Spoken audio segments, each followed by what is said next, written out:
This is an NBC News special report. Here's Hallie Jackson. Good morning. We are coming on the air because President Biden is about to make his first public in-person appearance since testing positive for COVID last Thursday. He's going to speak from the Rose Garden just about an hour after tweeting this out, a picture of a negative test saying he was going back to the Oval. His doctor, Kevin O'Connor, also releasing a statement this morning saying Mr. Biden has tested negative twice since last night. He is fever-free. Dr. O'Connor says the president will then discontinue the isolation he's been doing. He'd been isolating for 5 full days. While we wait for President Biden to walk out to the Rose Garden, I want to get right to our chief White House correspondent, Kristen Welker. And Kristen, the president is expected to frame this moment as an illustration of how and why the administration's pandemic response has been working. That's absolutely right, Hallie. President Biden is going to use this as a teachable moment. This is what we have seen from administration officials. He's going to talk about the fact that he's vaccinated and twice boosted, that he took the antiviral Paxlovid, and that is part of the reason why he had such a mild infection. Now, we are expecting a bit of stagecraft at work here, Hallie. He's been isolating for 5 straight days. He's going to be emerging from the residence where he has been in isolation. Behind me, White House officials who have not seen him, Hallie, for those 5 days. So here is the president walking out, seeing these officials for the first time since he tested positive for COVID-19. He's going to declare the fact that he is now negative. His doctor saying he will continue to wear a mask for about 10 days because, of course, in rare instances, there can be a recurrence of infection for those who take Paxlovid, and he's going to be testing more regularly. Hallie, a lot of issues looming over this announcement, but today he's going to be focused on COVID, Hallie. As I was Kristen, thank you. Let's listen to President Biden. I thought I heard a rumbling in my staff saying, oh, he's back. Thanks for sticking around. Hello, everyone. I've just tested negative for COVID-19 after isolating for 5 days.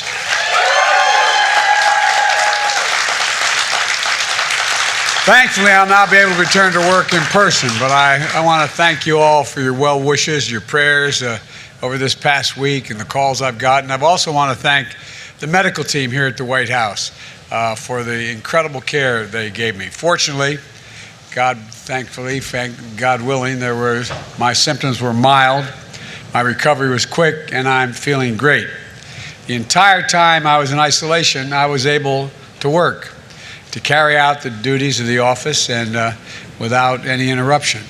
It's a real statement on where we are in the fight against COVID-19. Right now, we are facing a new variant, the BA.5 variant, a very transmissible version of Omicron variant we saw here this past winter. In fact, this new variant that infected me is getting a lot of people infected all around the world, not just here in the United States. We should take precautions to try to slow the spread of this virus.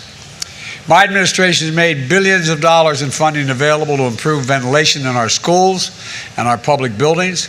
We've made tests widely available so you can take one before attending a large indoor gatherings or visiting with high-risk individuals.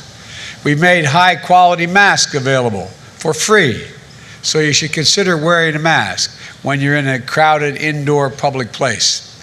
These precautions add an extra layer of protection for you and for those around you. But the reality is that BA.5 means many of us are still going to get COVID, even if we take the precautions. That doesn't mean we're doing anything wrong. Unfortunately, this COVID is still with us, as it has been for 2.5 years. But our fight against COVID is making a huge difference. What's different now is our ability to protect ourselves from serious illness due to COVID. In fact, that's radically different today than it was just a year ago. COVID isn't gone, but even with cases climbing in this country, COVID deaths are down nearly 90%. And when I took office, that's 90% difference for today and when I took office. That's what's new. That's what's new in COVID response, different from where we were just a year ago. Even if you get COVID, you can avoid winding up with a severe case. You can now prevent most COVID deaths, and that's because 3 free tools my administration has invested in and distributed this past year: booster shots, at-home tests, easy-to-use effective treatments. We've got through COVID with no fear. I got through with no fear. A very mild discomfort because of these essentials, life-saving tools. And guess what? I want to remind everybody, they are free, they are convenient, and they are safe, and they work. First, booster shots. They weren't available a year ago. They are now everywhere. Every person aged 5 and over should get a booster shot. If you're over 50 years old, you should get 2 booster shots. I did. And if you have your boosters, 1 if you're under 50, 2 if you're over 50, your odds of getting severely ill from COVID are very, very low. Even older Americans are very unlikely to get severe COVID if they have 2 booster shots. Most COVID deaths are among those who are not up to date on their shots, their COVID vaccinations. So if you're over 50 and you haven't gotten a booster shot this year, go get one right away. Go to covid.gov, type in your zip code, and find a place where you can get a booster shot for free, usually at a site that's less than 5 miles from your home. Second, at-home test. A year ago, at-home tests were rare and expensive. Now, everyone in America can get them for free, shipped to their door. Shipped to their door. There's no excuse. Again, go to covid.gov and order at-home tests for free. Testing to find out if your symptoms mean you have COVID is critical in getting treatment quickly.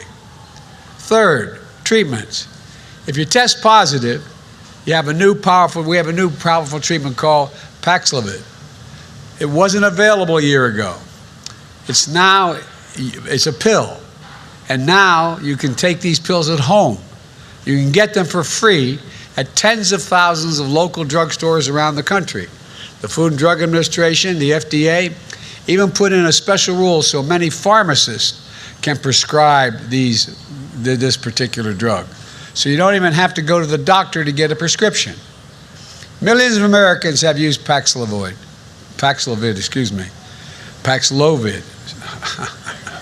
I tell you what, I used it. No, Paxlovid, including me.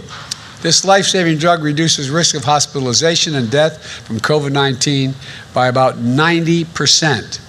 Again, it's free, safe, and easy to take.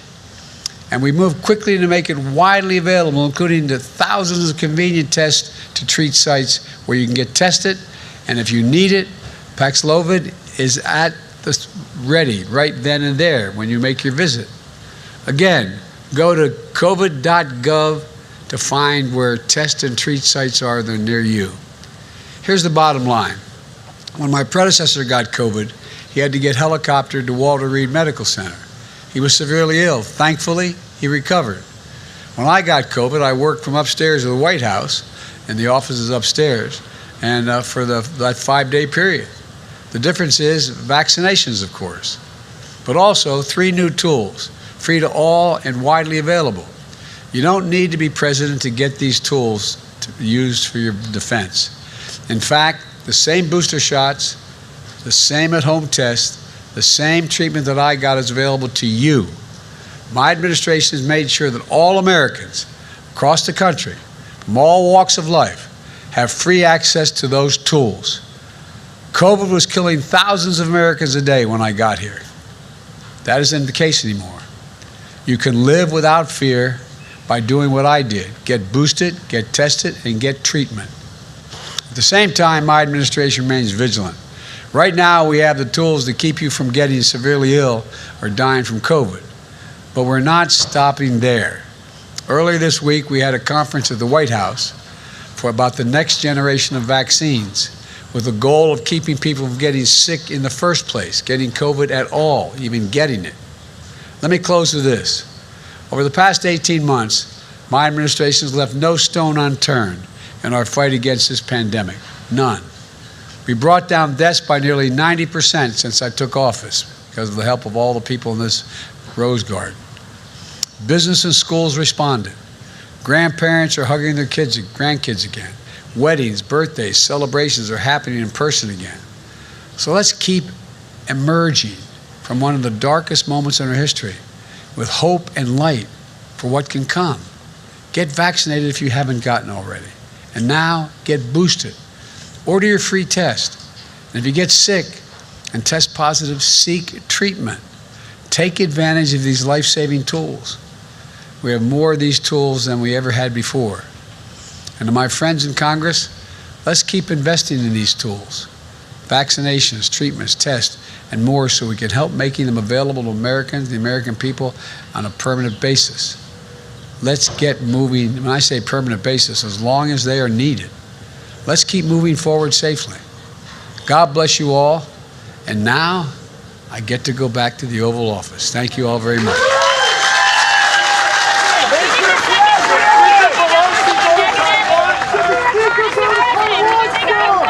President Biden there. Is a recession inevitable at this point?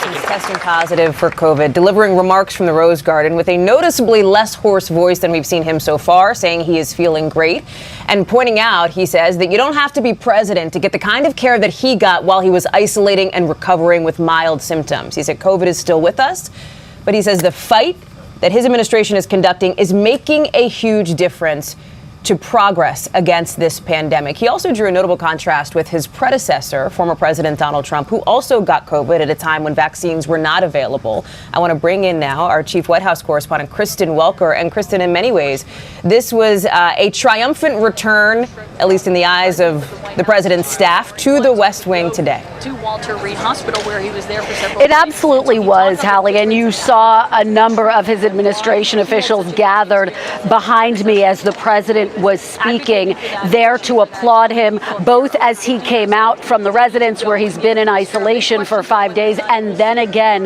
when he symbolically walked into the Oval Office, a statement that he is now getting back to work. And he did underscore and tout his administration's response to this pandemic. That was, of course, core to his campaign. He talked about the fact that we now have vaccines and booster shots and called on Americans to get double boosted if they are in fact eligible. He talked about the fact that Paxlovid is now something that you can take at home, which he did for 5 days. And he talked about the fact that we now have more resources. Masks are more readily available, and there has been more research poured into fighting this virus, including at-home tests, Hallie, which this administration has distributed. Now, it was also notable that at the very end, he said he'd recently had a meeting while he was in isolation about the next generation of vaccines. And obviously, there's been a lot of focus on that and whether they could prevent getting sick with COVID altogether. So as the focus is on that, I heard exactly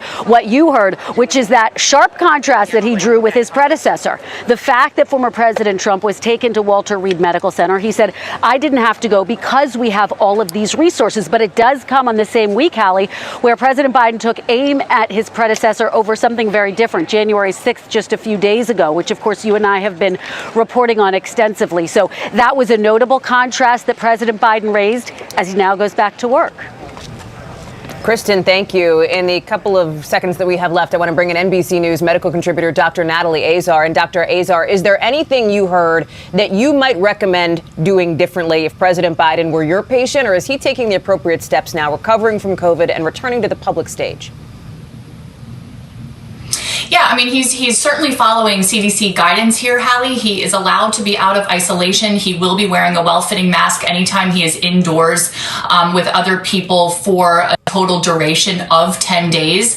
As Dr. O'Connor, his doctor, commented in his news brief today, they are going to increase the cadence of his testing, looking out very carefully in the next couple of days up to a week for any signs or symptoms, and certainly antigen testing that would indicate any rebound. And I just, want to finish by saying that what really resonated to me was that he was couching COVID-19 as a vaccine preventable illness, and really, I think, did a good job outlining all of the steps that the administration has taken to make boosters and testing and treatments available to the public, so that his treatment was not just unique to him being the president of the U.S. Dr. Natalie Azar, thank you so much. President Biden, again, in the Rose Garden this morning for the first time now, back in public since testing positive for COVID. That does it for our NBC News special report. We'll have more tonight, of course, on NBC Nightly News. For all of us here at NBC, I'm Hallie Jackson. Thank you so much for watching. We'll see you soon.